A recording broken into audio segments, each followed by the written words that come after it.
TNPSC போட்டித் தேர்வு மாணவர்கள் அனைவருக்கும் மனமார்ந்த வாழ்த்துக்களும் பாராட்டுகளும். நாம் இந்த வகுப்பில் குரூப் 2 மெயின்ஸ் மற்றும் 2A மெயின்ஸ் தேர்வுக்கு என்னென்ன புத்தகங்கள் படிக்க வேண்டும் என்று நிறைய மாணவர்கள் ஒரு வீடியோ பதிவேற்றம் செய்ய சொல்லியிருக்கிறார்கள் நண்பர்களே. அதன் அடிப்படையில் அந்த விவரங்களை பற்றிய வீடியோவாக தான் இது.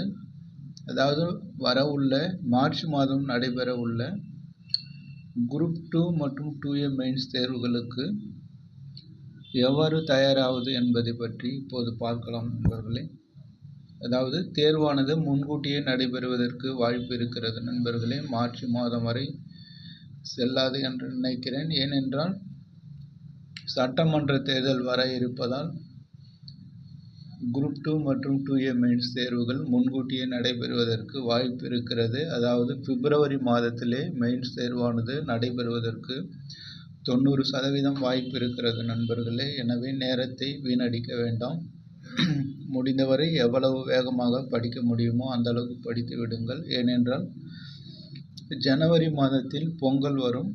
அப்பொழுது விடுமுறைக்காக நிறைய மாணவர்கள் ஊருக்கு செல்வார்கள். அந்த மாதம் முடிந்துவிடும் நண்பர்களே. அதற்கடுத்து நீங்கள் குரூப் 2 மெயின்ஸ் தேர்வை தான் சந்திக்க வேண்டியிருக்கும். எனவே உங்களுக்கு இப்போது இருப்பதற்கான அதாவது படிப்பதற்கான காலம் என்று பார்த்தால் டிசம்பர் மாதம் ஒரு மாதம் மட்டும்தான் நண்பர்களே. நவம்பர் மாதமும் 10 நாள் முடிந்துவிட்டது. இந்த நவம்பர் மாதத்தில் 20 நாட்களும் டிசம்பர் மாதத்தில் 30 நாட்களும் 50 நாட்கள் தான் உங்களுக்கு குரூப் 2 மெயின்ஸ் தேர்வுக்கு உள்ள காலங்கள். இதை சரியாக பயன்படுத்தி கொள்ளுங்கள் நண்பர்களே. டிசம்பர் மாதத்தில் கிறிஸ்மஸ் பண்டிகை வந்தால் அதில் ஒரு வாரம் முடிந்துவிடும். அதாவது டிசம்பர் 25ஆம் தேதி கிறிஸ்மஸ் வர இருக்கிறது. அந்த வாரம் முடிந்துவிடும் நண்பர்களே. எனவே காலங்கள் வெகு விரைவாக சென்று கொண்டிருக்கிறது. எனவே குறுகிய காலம்தான் இருக்கிறது நண்பர்களே. அடுத்த ஆண்டு தான் நடைபெறும் என்று நிறைய பேர் அலட்சியமாக இருக்கிறார்கள். உங்களுக்கு காலம் எப்படி செல்கிறது என்று தெரியாது. நீங்கள் பொங்கல் முடிந்த பிறகு குரூப் 2 மெயின்ஸ் தேர்வை சந்திக்கக்கூடிய சூழல் வரும் நண்பர்களே. எனவே இப்பொழுதிருந்தே படிக்க ஆரம்பித்து விடுங்கள். நிறைய மாணவர்கள் தொடர்ந்து கேட்டுக்கொண்டதற்கெனங்க இந்த வீடியோவானது பதிவேற்றம் செய்யப்படுகிறது நண்பர்களே. அதாவது சில மாதங்களுக்கு முன்பாகவே குரூப் 2 பிலிமினரி மற்றும் மெயின்ஸ் தேர்வுக்கு எவ்வாறு தயாராக வேண்டும் என்பதை பற்றி சில வீடியோக்கள் பதிவேற்றம் செய்யப்பட்டுள்ளது. பார்க்காதவர்கள் அதை பாருங்கள்.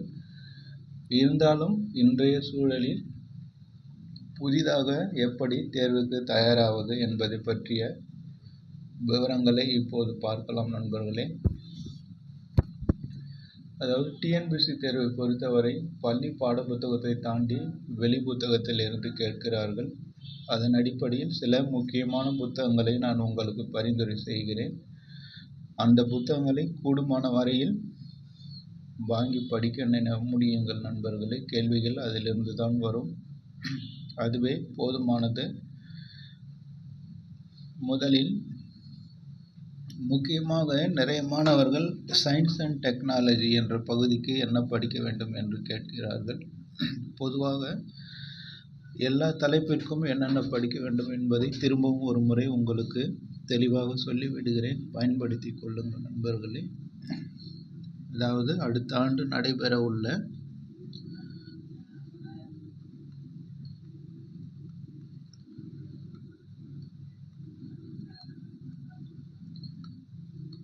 டிஎன்பிஎஸ்சி மெயின்ஸ் எக்ஸாம்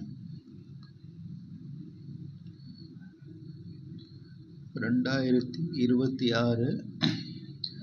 அதாவது டிஎன்பிஎஸ்சி சேர்மன் என்ன சொல்லியிருந்தார் என்றால் மார்ச் மாதத்தில் தேர்வானது நடைபெறும் என்று சொல்லியிருந்தார். ஆனால் என்னுடைய கணிப்பின்படி பிப்ரவரி மாதத்திலே தேர்வு நடந்து முடிந்துவிடும் நண்பர்களே. எனவே நீங்கள் முன்கூட்டியே தேர்வுக்கு தயாராவது நல்லது என்று நான் உங்களுக்கு திரும்பவும் சொல்லுகிறேன். ஏனென்றால் தேர்வு முன்கூட்டியே நடப்பதற்கு நிறைய அதிகாரப்பூர்வமான காரணங்கள் இருக்கிறது நண்பர்களே. மார்ச் மாதத்தில் 10ஆம் வகுப்பு மற்றும் 12ஆம் வகுப்பு பொதுத் தேர்வு நடைபெற இருக்கிறது.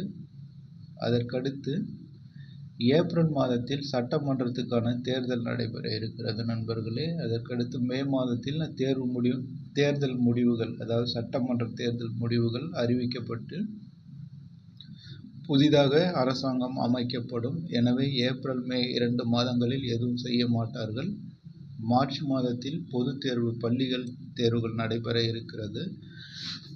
எனவே கூடுமான வரையில் பிப்ரவரி மாதத்திலே குரூப் 2 மற்றும் 2A மெயின்ஸ் தேர்வை நடத்தி முடிப்பதற்கு திட்டமிட்டு இருப்பார்கள். நாம் அதற்கு தயாராகும்.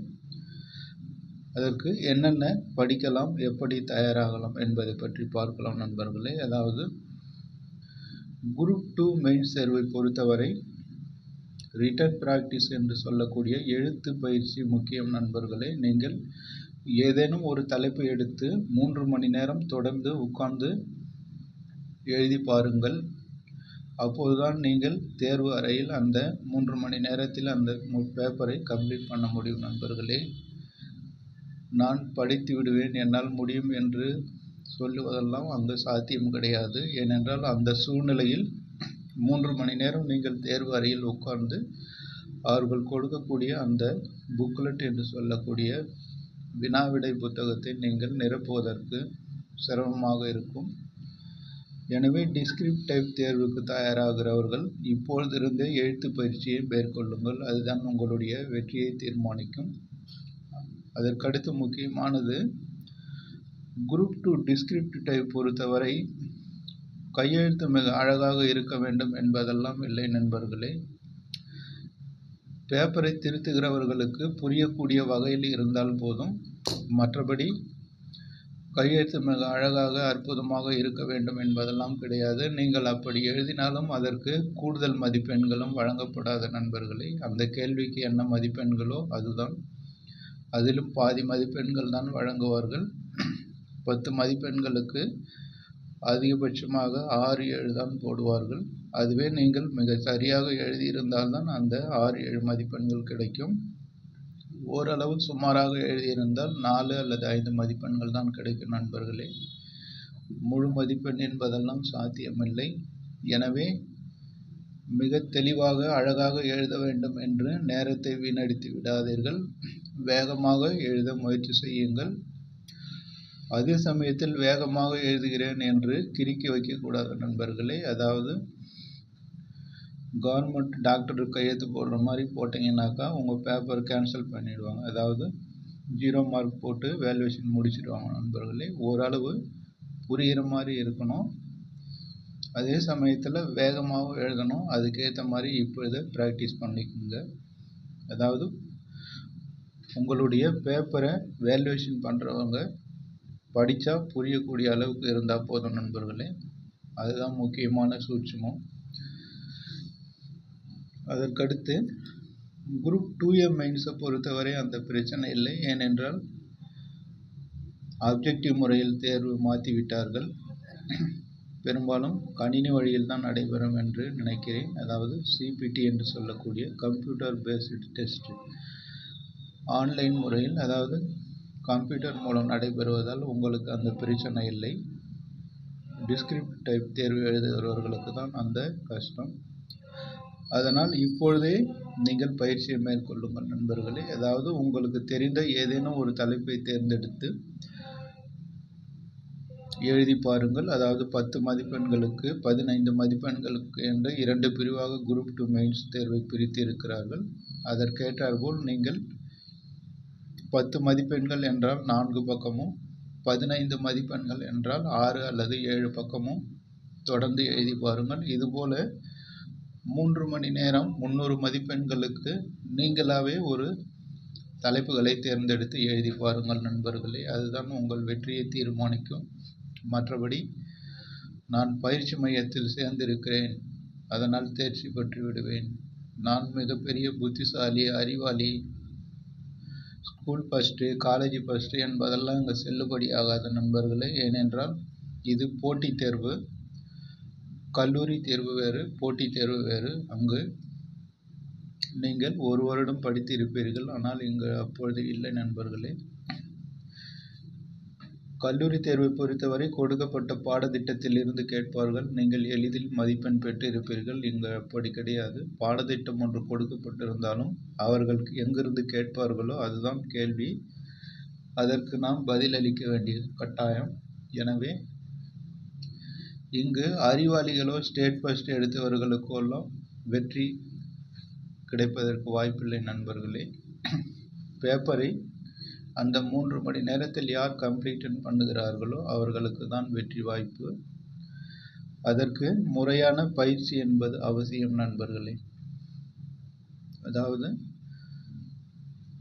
நீங்கள் இப்பொழுதிருந்தே எழுத்து பரீட்சையை மேற்கொள்ள வேண்டும் என்பதற்காக தான் இந்த விவரங்களை சொல்லுகிறேன். ஓரளவு சராசரி நாலேஜ் இருப்பவர்கள் கூட பேப்பர்ஸ் கம்ப்ளீஷன் பண்ணால் அவர்களுக்கு வெற்றி வாய்ப்பு கிடைக்கும். மிக அதிபுத்திசாலியாக இருந்தும் பேப்பர் கம்ப்ளீஷன் செய்யவில்லை என்றால் அவர்களுக்கு வெற்றி வாய்ப்பு குறைவுதான் நண்பர்களே. ஏனென்றால் இந்த குரூப் 2 மெயின்ஸ் தேர்வை பொறுத்தவரை அந்த 3 மணி நேரத்தில் கொடுக்கப்பட்ட புக்லெட்டை நீங்கள் முடித்தாக வேண்டும். அதற்கு எழுத்து பயிற்சி அவசியம் நண்பர்களே. சொன்னது போல சுயமாகவே எழுதி பழகுங்கள். பயிற்சி மையத்தில் சேர்ந்திருந்தாலும் பிரச்சனை இல்லை. அவர்கள் கொடுப்பதை 3 மணி நேரம் உட்கார்ந்து எழுதி பாருங்கள், அது போதும்.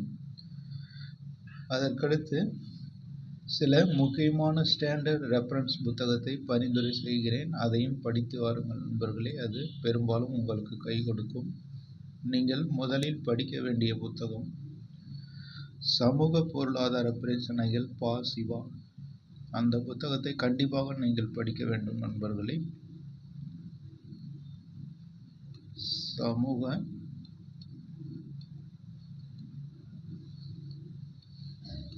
பொருளாதார பிரச்சனைகள்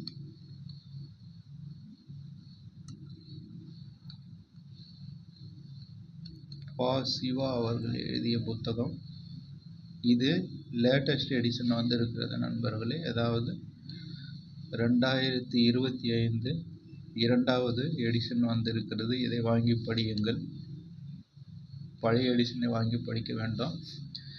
இதில் எக்கச்சக்கமான திட்டங்கள் கொடுத்திருக்கிறார்கள் நண்பர்களே.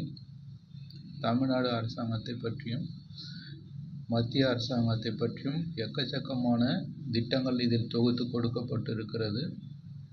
குரூப் 2 மெயின்ஸ் தேர்வுக்கு 2A மெயின்ஸ் தேர்வுக்கு இரண்டுக்குமே அற்புதமான புத்தகம் நண்பர்களே. பெரும்பாலான கேள்விகள் இதிலிருந்து தான் எதிர்பார்க்கப்படுகிறது. எனவே கூடுமான வரையில் குரூப் 2 மெயின்ஸ் மற்றும் 2A மெயின்ஸ் தேர்வு படிப்பவர்கள் இந்த புத்தகத்தை வாங்கி படியுங்கள். அதாவது இந்த புத்தகம் ஆன்லைனில் மட்டுமே கிடைக்கும் நண்பர்களே. புத்தக கடைகளில் கிடைப்பதில்லை. 600 ரூபாய் என்று நினைக்கிறேன். அதாவது ஃப்ரீ கொரியர் தான் பண்ணுகிறார்கள். 600 ரூபாய்க்கு நீங்கள் இந்த புத்தகத்தை ஆன்லைனில் வாங்கி படியுங்கள். அவ்வளவு முக்கியமான புத்தகம் நண்பர்களே. நிறைய தகவல்கள் இருக்கிறது. 2 தேர்வுக்குமே பயன்படக்கூடியது. அதற்கடுத்து இந்தியா மற்றும் தமிழ்நாட்டின் பொருளாதாரம். அதாவது இந்திய பொருளாதாரம். இது பிரகதீஷ் பப்ளிகேஷன் நண்பர்களே. பிரகதீஷ் பப்ளிகேஷன் புத்தகத்தை வாங்கி படிக்கணும். அதாவது இந்த சமூக பொருளாதார பிரச்சனைகள் தமிழ் வழியில் மட்டுமே இருக்கிறது நண்பர்களே. ஆங்கில வழியில் இல்லை. ஆங்கிலத்தில் படிக்க வேண்டும் என்று நினைப்பவர்கள் இதற்கு ஒரு இணையான புத்தகம் ராம் அகுஜா அவர்கள் எழுதிய புத்தகம் நண்பர்களே. ராம் அகுஜா. இது UPSC புத்தகம் நண்பர்களே. குரூப் 1 UPSC தேர்வுகளுக்கு பயன்படக்கூடிய புத்தகம். இந்த புத்தகம் அற்புதமாக இருக்கும். இது ஆங்கிலத்தில் கிடைக்கிறது. அதை வாங்கி படியுங்கள். அதாவது மெயின்ஸ் தேர்வுக்கு ஆங்கிலத்தில் படிக்க நினைப்பவர்கள் இந்த ராம் அகுஜா அவர்கள் எழுதிய சோசியல் இஷ்யூஸ் இன் இந்தியா என்ற புத்தகத்தை வாங்கி படியுங்கள். தமிழில் படிக்க நினைப்பவர்களுக்கு சமூக பொருளாதார பிரச்சனைகள் பா. சிவா அவர்கள் புத்தகத்தை வாங்கிக் கொள்ளுங்கள். தமிழ் படித்து ஆங்கிலத்தில் எழுத முடியும் என்பவர்கள் இந்த புத்தகமே போதுமானது. தமிழில் படித்தால் புரியாது என்கிறவர்களுக்கு மட்டுமே இந்த ராம் அகுஜா புத்தகத்தை வாங்கிக் கொள்ளுங்கள் நண்பர்களே. அதற்கடுத்து இந்திய பொருளாதாரம் பிரகதீஷ் பப்ளிகேஷன் வெளியிட்டுள்ள சமீபத்திய எடிஷனை வாங்கி படியுங்கள். இதிலிருந்து கட்டுரை வடிவிலான கேள்விகள் வரும்.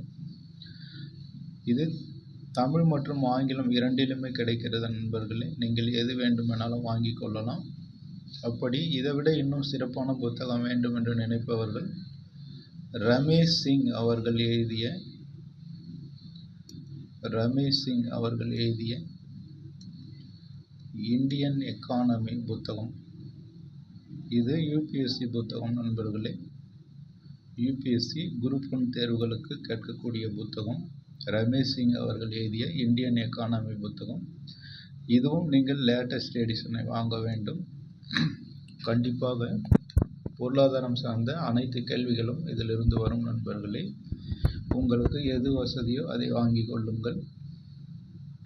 அதற்கடுத்து குரூப் 2 தேர்வை பொறுத்தவரை நிறைய புத்தகங்களை கலெக்ட் பண்ணி நேரத்தை வீணடிக்காதீர்கள் நண்பர்களே. நிறைய மாணவர்கள் செய்கிற தவறு அதுதான். எல்லா புத்தகத்தையும் தொகுத்து வைத்துவிட்டு எதை படிப்பது என்று தெரியாமல் குழம்பி விடுகிறார்கள். ஒரு தலைப்புக்கு ஒரு புத்தகமே போதுமானது நண்பர்களே. அதுதான் உங்களுடைய வெற்றியையும் தீர்மானிக்கும். அந்த ஒரு புத்தகத்தை தெளிவாக படியுங்கள். நீங்கள் படிப்பதை விட எழுதி பார்ப்பது தான் முக்கியம் நண்பர்களே. திரும்பவும் நான் சொல்லுகிறேன், குரூப் 2 தேர்வை பொறுத்தவரை நீங்கள் அறிவாளியா என்பதெல்லாம் முக்கியம் கிடையாது.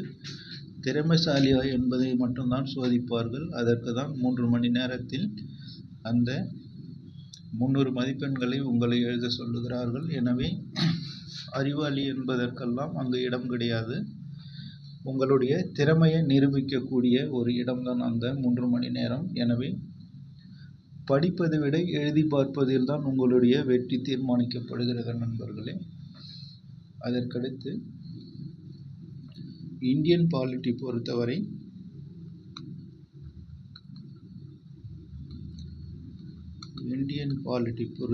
எம். லக்ஷ்மிகாந்த் அவர்கள் புத்தகம் நண்பர்களே.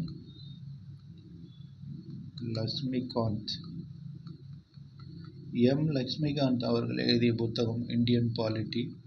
இதுவும் யூபிஎஸ்சி புத்தகம். இதிலிருந்து தான் கேள்விகள் எடுக்கிறார்கள். பிலிமினரி தேர்வுக்கும் சரி, மெயின்ஸ் தேர்வுக்கும் இதிலிருந்து தான் கேள்விகள் வருகிறது நண்பர்களே. இது ஆங்கிலத்தில் மட்டுமே இருக்கிறது. சில தமிழில் பிடிஎஃப் வடிவில் வந்திருக்கிறது. ஆனால் அதில் நிறைய மொழி மாற்றத்தில் குறைபாடுகள் இருக்கிறது நண்பர்களே. அது படித்து புரிந்து கொள்வது உங்களுக்கு சிரமம். எனவே ஆங்கில வழியில் படிக்க நினைப்பவர்கள் இந்த லக்ஷ்மிகாந்த் புத்தகமே போதுமானது. தமிழ் வழியில் படிக்க நினைப்பவர்கள் பேராசிரியர் கா. வெங்கடேசன் அவர்கள் எழுதிய புத்தகம் இந்திய அரசியலமைப்பு புத்தகம் வாங்கி படியுங்கள் நண்பர்களே. கா. வெங்கடேசன் அவர்கள் எழுதிய புத்தகம். அப்படி இல்லை என்றால் முன்னாடி சொன்னது போல பிரகதீஷ் பப்ளிகேஷன் வெளியிட்டுள்ள இந்திய அரசியலமைப்பு என்ற புத்தகம் அற்புதமாக இருக்கும். அதை வாங்கி கொள்ளுங்கள் நண்பர்களே. அதாவது இந்த கா. வெங்கடேசன் புத்தகத்தை விட இந்த பிரகதீஷ் பப்ளிகேஷன் புத்தகம் நல்லா இருக்கும் நண்பர்களே. தமிழ் வழியில் படிப்பவர்கள் இதை வாங்கி கொள்ளுங்கள். அதற்கடுத்து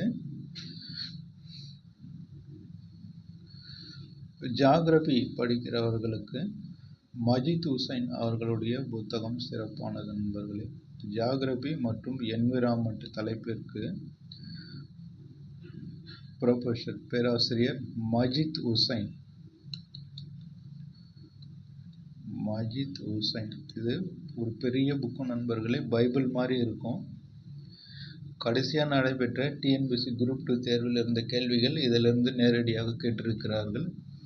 ஆங்கிலத்தில் மட்டுமே கிடைக்கும் நண்பர்களே, தமிழில் கிடைக்காது. ஆனால் தமிழ் வழி மாணவர்களும் புரிந்து கொள்ளக்கூடிய வகையில் எளிய நடையில்தான் எழுதப்பட்டிருக்கும். புவியியல் மற்றும் சுற்றுச்சூழல் சூழ்நிலைகள், அதாவது என்விரான்மெண்ட் என்ற தலைப்பிற்கும் புவியியல் தலைப்பிற்கும் இந்த மஜித் ஹுசைன் அவர்களுடைய புத்தகம் அற்புதமாக இருக்கும். அதை வாங்கி படியுங்கள். அதற்கடுத்து முக்கியமாக நீங்கள் கேட்டது சயின்ஸ் அண்ட் டெக்னாலஜி, அறிவியல் மற்றும் தொழில்நுட்பம் என்ற தலைப்பிற்கு என்ன படிக்க வேண்டும் என்பது நிறைய மாணவர்கள் கேட்டிருந்தார்கள். இதற்கு ஆங்கிலத்தில் படிக்க நினைப்பவர்களுக்கு Tata McGraw Hill science and technology புத்தகம் இருக்கிறது நண்பர்களே. அதாவது டாடா மெக்ரா-கில் பப்ளிகேஷன் வெளிவந்த சயின்ஸ் அண்ட் டெக்னாலஜி புத்தகம் லேட்டஸ்ட் எடிஷன் அற்புதமாக இருக்கிறது.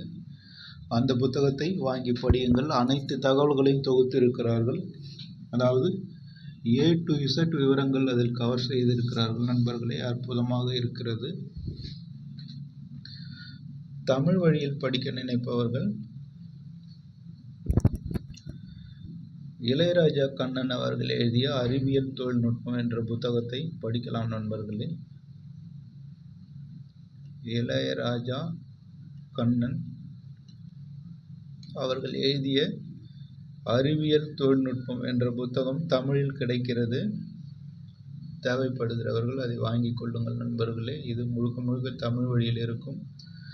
இதுவும் TNPSC தேர்வுகளை ஓரளவுக்கு கவர் செய்திருக்கிறார்கள்.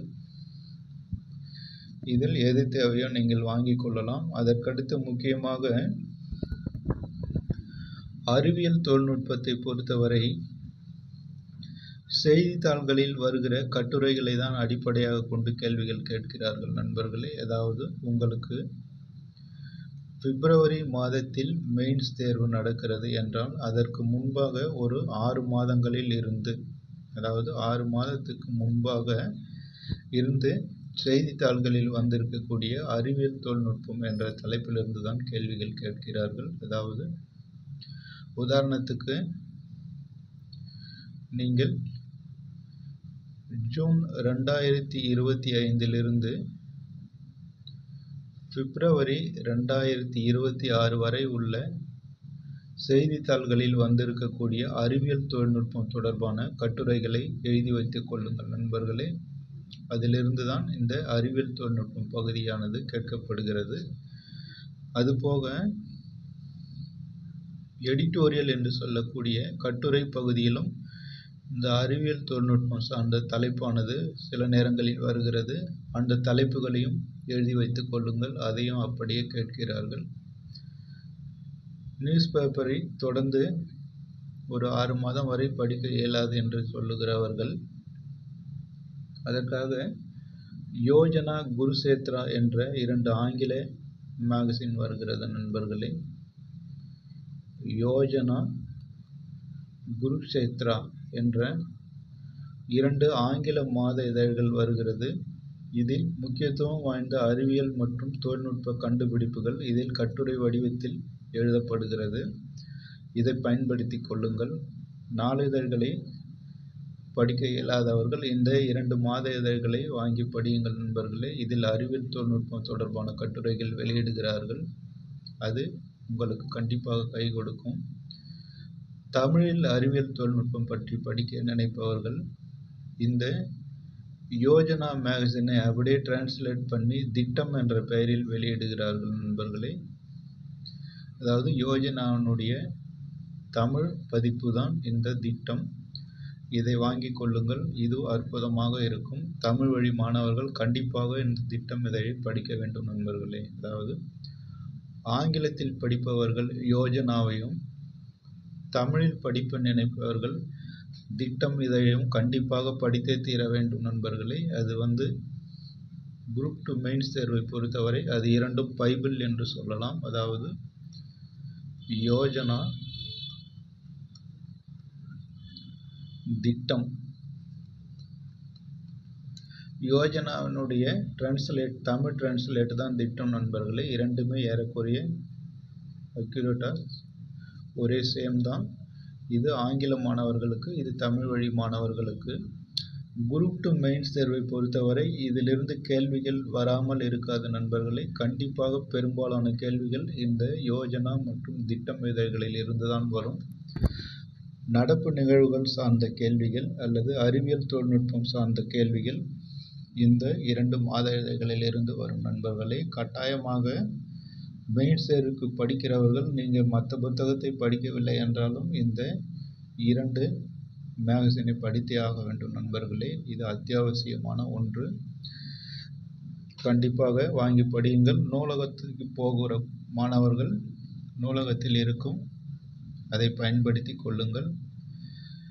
நூலகத்திற்கு செல்ல இயலாத மாணவர்கள், கிராமப்புறங்களில் தொலைதூரத்தில் இருப்பவர்கள் இந்த 2 மாத இதழ்களையும் ஆன்லைன் வழியாக பெற்றுக்கொள்ளலாம் நண்பர்களே.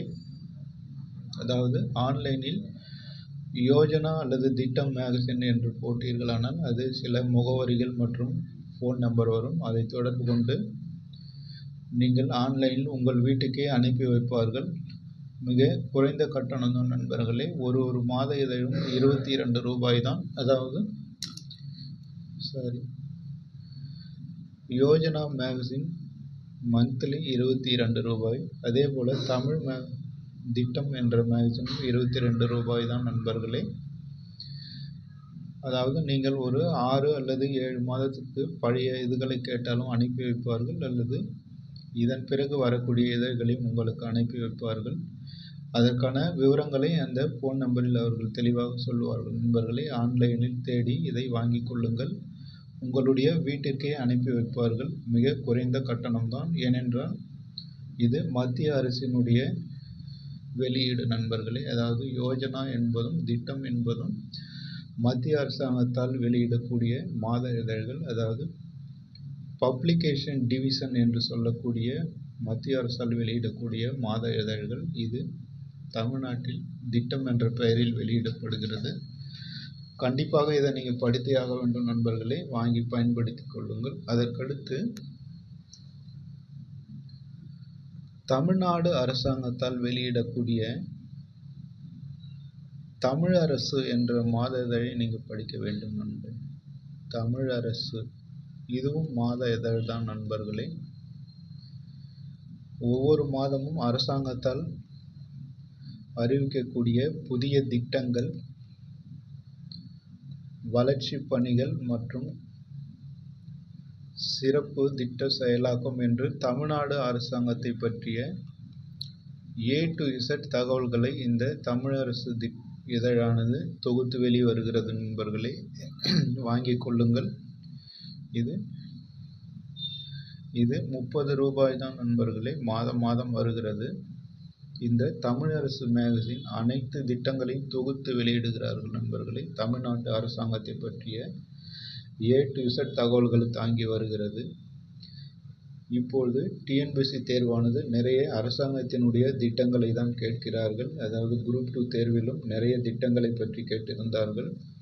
அந்த திட்டங்களை பற்றிய அனைத்து விவரங்களையும் இந்த தமிழரசு மாத இதழில் தொடர்ந்து வெளியிடுகிறார்கள். அதையும் வாங்கி படியுங்கள் நண்பர்களே. இவ்வளவுதான் நீங்கள் படிக்க வேண்டியது.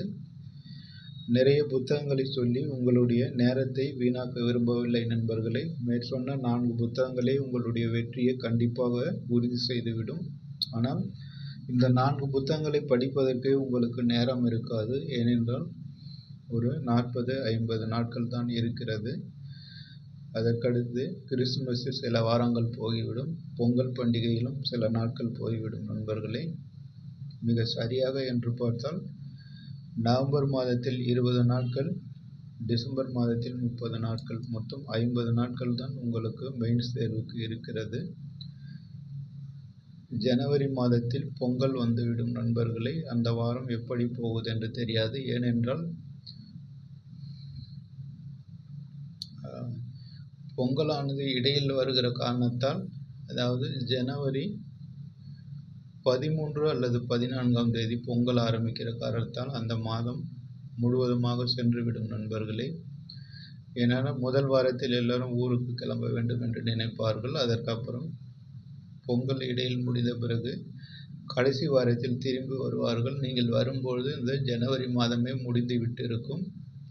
அதற்கடுத்து பிப்ரவரி மாதத்தில் நீங்கள் நேரடியாக தேர்வு எழுத வேண்டியிருக்கும் நண்பர்களே. எனவே கிடைக்கிற நேரத்தை பயன்படுத்தி கொள்ளுங்கள். நான் மேற்சொன்ன சில புத்தகங்களை மட்டுமே வாங்கி தெளிவாக படியுங்கள் நண்பர்களே. நிறைய புத்தகங்களை வாங்கி வைத்து நேரத்தை வீணடிக்க வேண்டாம். இந்த 4 புத்தகங்களை உங்களுக்கு படிப்பதற்கு நேரம் கிடைக்காது. ஏனென்றால் ஒவ்வொரு புத்தகத்திலும் அவ்வளவு எக்கச்சக்கமான தகவல்கள் இருக்கிறது. இந்த புத்தகங்களை படியுங்கள். அதற்கடுத்து யோஜனா, குருஷேத்ரா படிக்கவில்லை என்றாலும் யோஜனாவை கண்டிப்பாக படிக்க வேண்டும் நண்பர்களே. அதுவே தமிழ் வழி மாணவர்கள் திட்டம் என்ற மாத இதழை கண்டிப்பாக படித்தாக வேண்டும். தமிழரசு என்ற மாத இதழையும் படிக்க வேண்டும். அதற்கடுத்து தினந்தோறும் நியூஸ் பேப்பர் படிக்க முடியும் என்கிறவர்கள் ஆங்கிலத்தில் வெளிவருகிற த இந்து என்ற நியூஸ் பேப்பரை படியுங்கள். அதில் சயின்ஸ் அண்ட் டெக்னாலஜி என்ற பகுதியானது வருகிறது. அதை தொகுத்து வைத்துக் கொள்ளுங்கள். அதுபோக தி இந்து தமிழ் திசை, தினமணி போன்ற தமிழ் செய்தித்தாள்களிலும் அறிவியல் சம்பந்தமான சில தகவல்கள் எப்போதாவது வெளியிடுகிறார்கள். அதையும் எழுதி வைத்துக் கொள்ளுங்கள் நண்பர்களே. அதுவும் உங்களுக்கு கை கொடுக்கும். அறிவியல் தொழில்நுட்பத்தை பொறுத்தவரை இதுதான் நண்பர்களே முக்கியமான ஆதாரம். அதாவது ஆங்கிலத்தில் படிப்பவர்கள் டாடா மேக்ரா-ஹில் புக்கு, தமிழில் படிக்க நினைப்பவர்கள் இளையராஜா கண்ணன் அவர்களுடைய புத்தகம், அதுபோக யோஜனா திட்டம் இதழை படிக்க வேண்டும். அன்றாடம் செய்தித்தாள்களில் வருகிற அறிவியல் தொழில்நுட்பம் தகவல்களை தொகுத்து வைத்துக் கொள்ள வேண்டும் நண்பர்களே. இவ்வளவே போதுமானது நீங்கள் அறிவியல் தொழில்நுட்பம் பகுதிக்கு. பள்ளி புத்தகங்களை பொறுத்தவரை பெரும்பாலும் கேள்விகள் அதிலிருந்து கேட்பதில்லை. இருந்தாலும் 2A மெயின்ஸுக்கு பள்ளி புத்தகத்திலிருந்து சில கேள்விகள் கேட்பார்கள். அதற்கு நீங்கள் 11ஆம் வகுப்பு 12ஆம் வகுப்பு அறிவியல் புத்தகத்தை படிக்க வேண்டும் நண்பர்களே. அதாவது இயற்பியல், வேதியியல், உயிரியல் என்ற 3 பிரிவாக பிரித்திருக்கிறார்கள். இந்த 3 பிரிவுகளில் பாடத்திட்டத்தில் கொடுக்கப்பட்டுள்ள தலைப்புகளை ஒரு தடவை பார்த்து கொள்ளுங்கள். அதுபோக இப்பொழுது கணினி அறிவியல் என்று சில தலைப்புகளை சேர்த்து இருக்கிறார்கள். அதற்கு +1 +2 பள்ளி புத்தகத்தில் உள்ள கணிப்பொறி அறிவியல், கணிப்பொறி தொழில்நுட்பம்,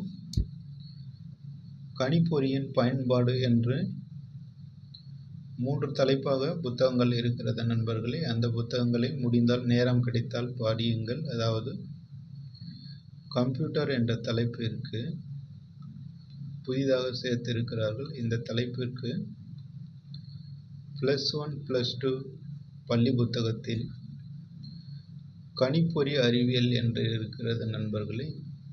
கம்ப்யூட்டர் சயின்ஸ் என்ற புத்தகம் இருக்கிறது, அதை பாருங்கள். அதுவே கம்ப்யூட்டர் அப்ளிகேஷன் என்ற புத்தகமும் இருக்கிறது. அதற்கடுத்து கம்ப்யூட்டர் டெக்னாலஜி, கணிப்பொறி தொழில்நுட்பம் என்ற 3 பிரிவுகளில் புத்தகங்களை வெளியிட்டு இருக்கிறார்கள் நண்பர்களே. அதாவது +1 +2 பள்ளி புத்தகத்தில் கணிப்பொறி அறிவியல், கணிப்பொறியின் பயன்பாடுகள், கணிப்பொறி தொழில்நுட்பம் என்ற 3 தலைப்பில் புத்தகங்கள் இருக்கிறது. நேரம் கிடைப்பவர்கள் அதை ஒரு தடவை பார்த்து செல்லுங்கள். ஏனென்றால் அறிவியல் தொழில்நுட்பம் என்ற பகுதியில் கம்ப்யூட்டர் பற்றிய சில தகவல்களை கேட்டு இருக்கிறார்கள். முக்கியமாக குரூப் 2A பாடத்திட்டத்தில் இதை சேர்த்து இருக்கிறார்கள். இதற்கு இந்த புத்தகங்கள் உங்களுக்கு கை கொடுக்கும் நண்பர்களே. இதை பார்த்து செல்லுங்கள்.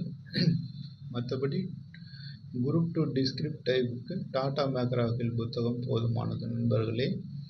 அதாவது அறிவியல் தொழில்நுட்பத்தை பொறுத்தவரை அனைத்து A to விவரங்கள் உங்களுக்கு சொல்லியாச்சு. உங்களுடைய கடமையெல்லாம் இதை முழுவதுமாக படித்து முடிக்க வேண்டும். முக்கியமாக படிப்பதை விட நீங்கள் எழுதி பார்க்க வேண்டும் நண்பர்களே.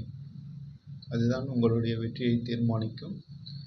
எனவே மேற்சொன்ன புத்தகங்களை வாங்கி வைத்துக் கொள்ளுங்கள். அதற்கேற்றாற்போல் தேர்வுக்கு தயாராகுங்கள் நண்பர்களே. திரும்பவும் சொல்லுகிறேன், தேர்வானது முன்கூட்டியே நடைபெறுவதற்கு வாய்ப்பு இருக்கிறது நண்பர்களே. எந்த காரணத்தை கொண்டும் தள்ளி போடாதீர்கள்.